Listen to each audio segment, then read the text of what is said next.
The TUC has called for long COVID to be recognised as a disability and an occupational disease so that workers can access legal protection and compensation.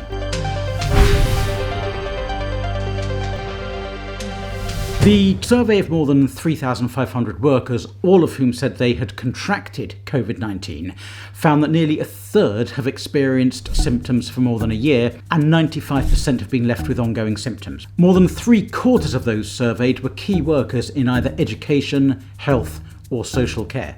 They reported a range of responses when disclosing symptoms to employers, including questions about the impact of COVID symptoms, queries about whether they had long COVID at all, and 5% said they'd been forced out their jobs.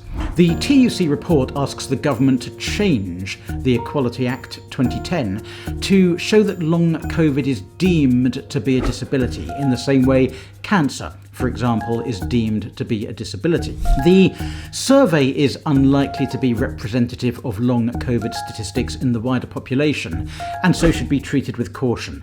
The TUC acknowledges that long COVID sufferers can already be protected if they're able to meet the normal test for disability by showing they have a physical or mental impairment which has a substantial and long-term adverse effect on their ability to carry out normal day-to-day activities.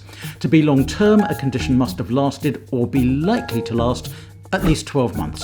Some long COVID sufferers may well be able to meet this test, but others will not.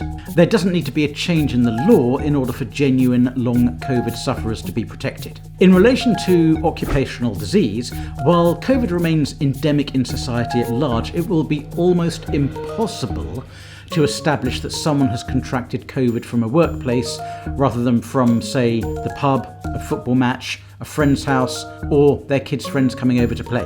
This will be the case even for key workers at the coalface in health settings. COVID isn't an industrial disease like asbestosis or industrial deafness, where physical conditions can be linked directly to workplace-specific triggers. COVID is everywhere, endemic, in a way other causes of industrial disease are not. Now, this doesn't mean that employers can be flippant about COVID. Cases are increasing despite vaccinations, and even though the links to hospitalisation and death are weakened, it's in everyone's interests to limit transmission as much as possible. Employers should continue to undertake COVID-19 risk assessments and ensure their workplaces comply with the relevant government rules and guidance. Employers should treat long COVID in the same way as they treat anyone else who's ill or absent. Always look out for conditions which have lasted or are likely to last for more than 12 months, COVID or otherwise, as those cases require particularly careful handling. You can read the full TUC report, the link is in the show notes below. Thank you so much for watching. I'm Barrister Daniel Barnett.